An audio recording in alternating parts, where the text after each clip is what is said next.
नमस्कार दोस्तों, मैं पवन कुमार स्वागत करता हूं आपका हमारे इस YouTube चैनल में ज्ञान केंद्र में। आज के सेशन में हम लोग पढ़ने वाले हैं मोल संकल्पना और प्रतिशत संगठन के बारे में। मोल संकल्पना होता क्या चीज़ है और प्रतिशत संगठन कैसे निकाला जाता है, इन सभी चीज़ों की जानकारी हम आपको आज के इस सेशन में देने वाले हैं। तो सबसे पहले हम जानना चाहेंगे मोल संकल्पना के बारे में। मोल संकल्पना में मोल के बारे में क्या होता है, इसका मतलब, इसके बारे में अगर हम सबसे पहले जानना चाहें तो अक्सर कभी ऐसा होता है कि जब हम लोग बाज़ार में किसी सामान को खरीदते हैं तो सामान को जब कभी भी हम लोग खरीदना चाहते हैं तो उसका एक निश्चित मात्रा होता है। अगर मान के चलिए आपको हम फल दुकान में अगर देखें भेज करके, तो वहाँ पे अगर हम किसी भी फल को लेते हैं तो उसकी मात्रा के अनुसार लेते हैं। अगर मान लीजिए केला की मात्रा को अगर ले तो हम केला को किलो में ना लेकर के उसको दर्जनों में लेते हैं। जैसे मान लीजिए हम 1 दर्जन केला लेते हैं तो 1 दर्जन केला का मतलब होता है उसमें केलों की संख्या होनी चाहिए 12, मतलब 12 केलों की संख्या जो होती है वो उसके 1 दर्जन के बराबर होती है। अगर यही संख्या को अगर हम क्या कर दें, दुगना कर दें, मतलब 12 ना होकर के अगर क्या हो जाए 24 हो जाए, तो इसको हम लोग 2 दर्जन मानते हैं। ठीक उसी प्रकार से अगर हम सेब को अगर बोले कि 1 दर्जन सेब कितना होता है, तो 1 दर्जन सेब का मतलब होता है उसमें होने वाली संख्या 12। 2 दर्जन सेब की बात करें तो उसमें 24 सेब होते हैं।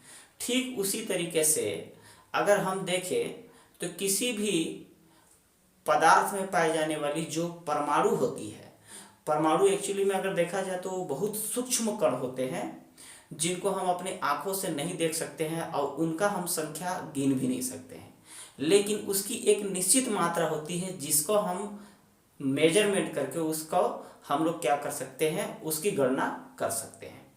तो वैज्ञानिकों ने क्या किया कि उन परमाणुओं की संख्या को जो उस तत्व या फिर उस पदार्थ में पाए जाते हैं उनकी संख्या को गिनने के लिए उन्होंने क्या किया, एक संख्या को क्या किया, प्रदान किया, एक संख्या की खोज की।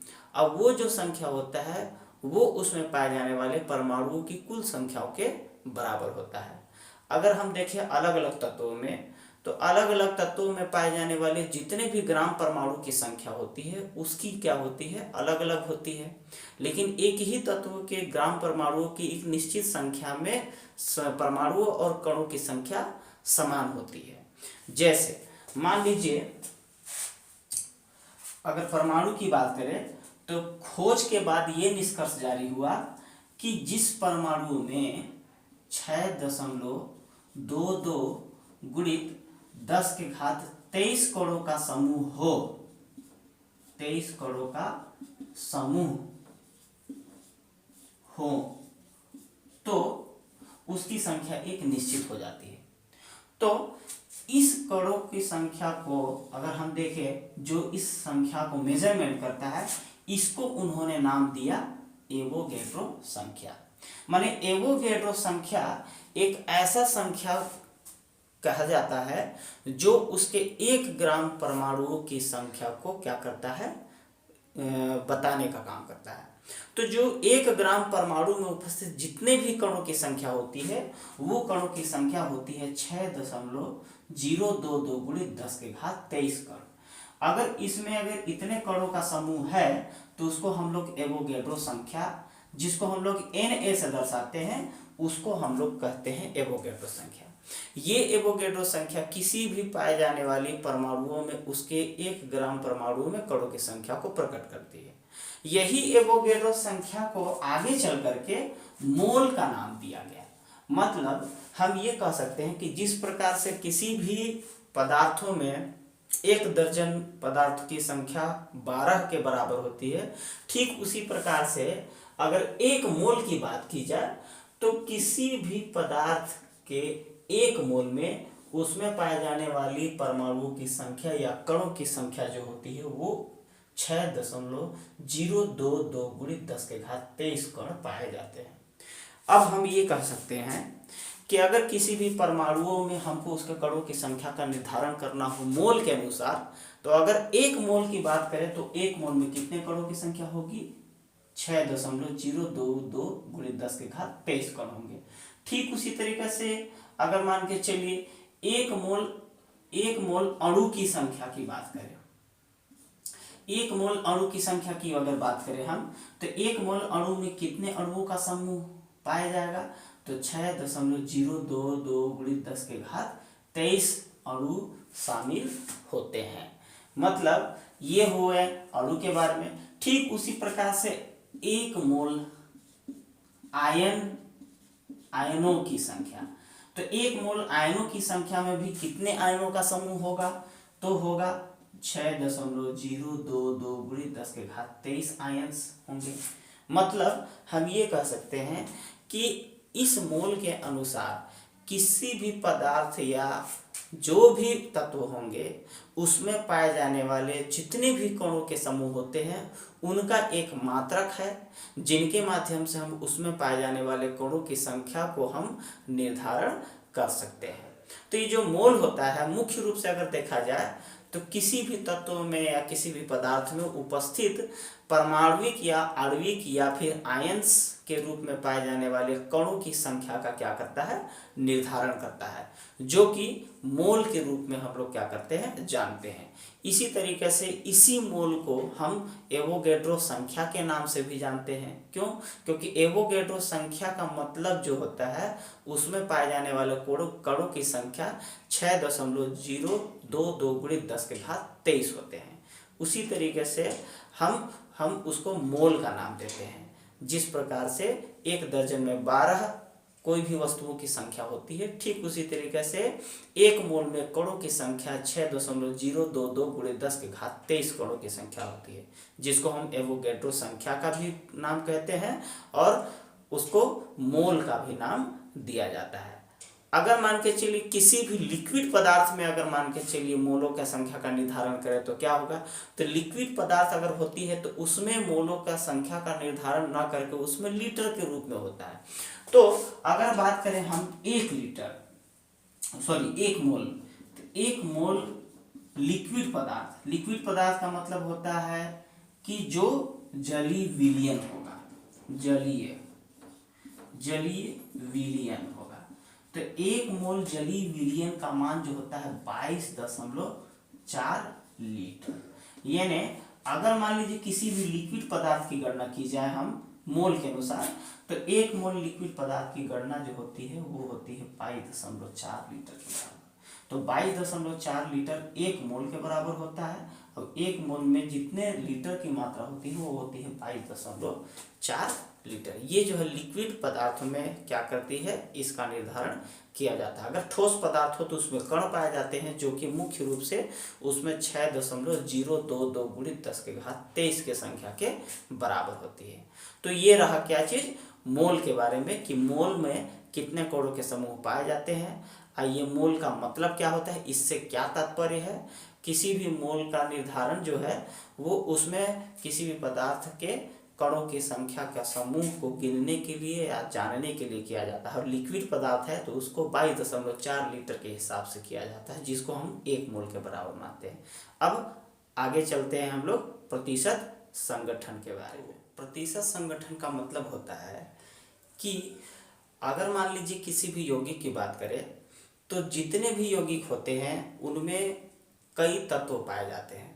तो किसी भी यौगिक का निर्माण जब तत्वों से होता है तो उन तत्वों का उनके द्रव्यमान के अनुसार उसमें कितने कितने प्रतिशत मात्रा पाई जाती है, उनकी अलग अलग प्रतिशत मान का निकालने की क्रिया को ही हम लोग कहते हैं प्रतिशत संगठन। मान लीजिए ये कोई भी यौगिक हो, किसी भी प्रकार का यौगिक हो, उस यौगिक में क्या पाए जाते हैं? तत्व पाए जाते हैं। ठीक है, ये जो तत्व होते हैं वो 2 भी हो सकता है और 2 से अधिक भी हो सकता है। तो जब किसी भी यौगिक का निर्माण होता है तो उसमें बहुत सारे क्या पाए जाते हैं? तत्व पाए जाते हैं। ये जो तत्व होते हैं वो उनमें एक निश्चित द्रव्यमान के अनुसार होते हैं। द्रव्यमान के अनुसार ये जो द्रव्यमान होता है इनका अगर मान लीजिए हम उसमें पाए जाने वाले पूरे 100% में उनका जो भी प्रतिशत पाया जाएगा, माने इस तत्व में, इस यौगिक में पाए जाने वाले जो भी तत्व होंगे, इस यौगिक के 100% में इस तत्व का कितना प्रतिशत क्या पाया जाता है, द्रव्यमान के अनुसार पाया जाता है, उन्हीं की प्रतिशत मात्रा को ज्ञात करने की प्रक्रिया को हम लोग क्या कहते हैं, प्रतिशत संगठन कहते हैं। मान लीजिए H2O एक प्रकार का क्या है, यौगिक है। ये H2O जो है, जिसको हम लोग क्या कहते हैं, जल कहते हैं। इस जल में दो तत्व पाए जाते हैं मुख्य रूप से। पहला है हाइड्रोजन और दूसरा जो होता है तत्व है ऑक्सीजन। अगर हम देखें इसकी बात, अगर इसमें तत्वों की गणना करें तो इसमें दो तरह के तत्व हैं, हाइड्रोजन और ऑक्सीजन। लेकिन हाइड्रोजन की यहाँ पे कितने परमाणु हैं, तो 2 परमाणु है। ऑक्सीजन के यहाँ पे कितने परमाणु है, तो यहाँ पे 1 परमाणु। तो 2 हाइड्रोजन और 1 परमाणु, 1 ऑक्सीजन, ये दोनों मिल करके क्या बनाए हैं, जल का निर्माण किए हैं। तो अगर मान लीजिए इसका हमको प्रतिशत संगठन का निर्धारण करना होगा, तो सबसे पहले हम क्या करेंगे, इस जल का पूरा पूरा प्रतिशत मान निकालेंगे कि इसमें कितना द्रव्यमान के अनुसार कितना प्रतिशत पाया जाता है। तो मान लीजिए H2O में अगर इसका पूरा प्रतिशत हम निकालें, इसकी पूरी मात्रा निकालें, तो H2O में हाइड्रोजन की संख्या 2 है, जिसका परमाणु क्रमांक जो होता है 1 होता है, द्रव्यमान भी उसका क्या होता है, 1 होता है। इसलिए 2 गुणित 1 हम गिनेंगे। उसके बाद ऑक्सीजन की अगर बात करें तो ऑक्सीजन की संख्या कितनी है, 1 है, जिसका परमाणु द्रव्यमान होता है कितना होता है, 16। अब अगर बात करें हम दोनों को जोड़ने का, तो 2 एकम 2 हो जाएगा, प्लस 16 एकम 16 मिला करके अगर हम गिने तो टोटल कितना हो गया, 18 हो गया। तो अगर हम बात करें इस जल की, तो जल में कुल 100% में कितने पाए जाते हैं ग्राम, कितने मात्रा पाई जाएगी, ये 18 हो गए। तो कुल आणविक द्रव्यमान इसका जो हो गया, आणविक द्रव्यमान जो इस जल के अणु में पाया जाता है, पूरे 100% में इसका आणविक जो द्रव्यमान होता है वो होता है 18। अब ये जो 18 है, ये टोटल कितना हो गया, 100% हो गया। अब इस 100% में पाए जाने वाले हाइड्रोजन की संख्या और ऑक्सीजन की संख्या कितनी कितनी होती है, इसकी प्रतिशत का निर्धारण करेंगे अब हम लोग, जिसको हम लोग प्रतिशत संगठन कहते हैं। तो सबसे पहले क्या करेंगे, हाइड्रोजन का बारे में निकालेंगे। तो हाँ, यहाँ पे हो जाएगा हाइड्रोजन, हाइड्रोजन का द्रव्यमान का प्रतिशत, प्रतिशत, ठीक है। तो इसका प्रतिशत कैसे निकालेंगे, तो इसका प्रतिशत का मतलब हो गया, इसमें पाए जाने वाले जो द्रव्यमान है वो, मान लीजिए हाइड्रोजन का यहाँ पे द्रव्यमान हो गया 2, गुणा हमको क्या करना होगा, 100 से गुणा करना होगा, 100 बटे टोटल उसका द्रव्यमान कितना है, 18 है। तो इसको क्या करेंगे हम, 18 से भाग दे देंगे। अब जब हम इसको क्या करेंगे, गणना करेंगे, तो यहाँ से हम काट देंगे इस तरीके से, तो आ जाएगा 11.12 के प्रतिशत हो जाएगा। ये हो गया आपका क्या, हाइड्रोजन का प्रतिशत मान, पहले तत्व। दूसरा तत्व मान लीजिए ऑक्सीजन है, हम ऑक्सीजन का निकालेंगे। तो ये जो ऑक्सीजन है, कैसे इसका प्रतिशत हम निकालेंगे, कैसे निकलेगा, तो इसका प्रतिशत निकालने के लिए हमको क्या करना होगा, ऑक्सीजन का जो द्रव्यमान होता है वो लिखना पड़ेगा। ऑक्सीजन का द्रव्यमान यहाँ पे कितना है, 16 है, गुणा इसको हम 100 से मल्टीप्लाई करेंगे, फिर उसके बाद टोटल कितना है, 18। अब इसको हम क्या करेंगे,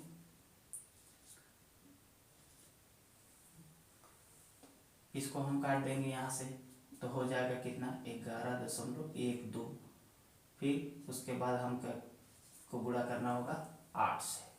तो टोटल अगर देखा जाए, है ना, तो इस तरीके से जो है 88.86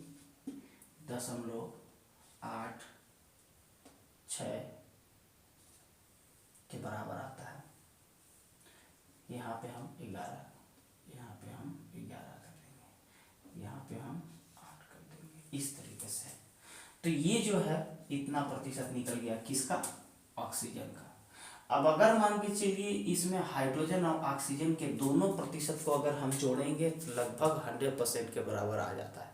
इसका मतलब ये हुआ कि किसी भी प्रतिशत संगठन में जब किसी भी यौगिक का प्रतिशत संगठन निकालते हैं तो उस यौगिक के प्रतिशत संगठन के निकालने पर हमको ये पता चल जाता है कि उस यौगिक के अंदर जो तत्व पाए जाते हैं वो सभी तत्वों का उस 100% में कितना कितना प्रतिशत द्रव्यमान के अनुसार पाया जाता है। यही संख्या का निर्धारण करना हम क्या कहते हैं, प्रतिशत संगठन कहते हैं। इस तरीके से हम लोग प्रतिशत संगठन किसी भी यौगिक का निर्धारण कर सकते हैं। तो आज के सेशन में हम लोग पढ़े मोल संकल्पना और प्रतिशत संगठन के बारे में। अगले किसी टॉपिक के साथ हम लोग जल्द ही नए वीडियो के साथ उपस्थित होंगे। तब तक के लिए धन्यवाद, नमस्कार।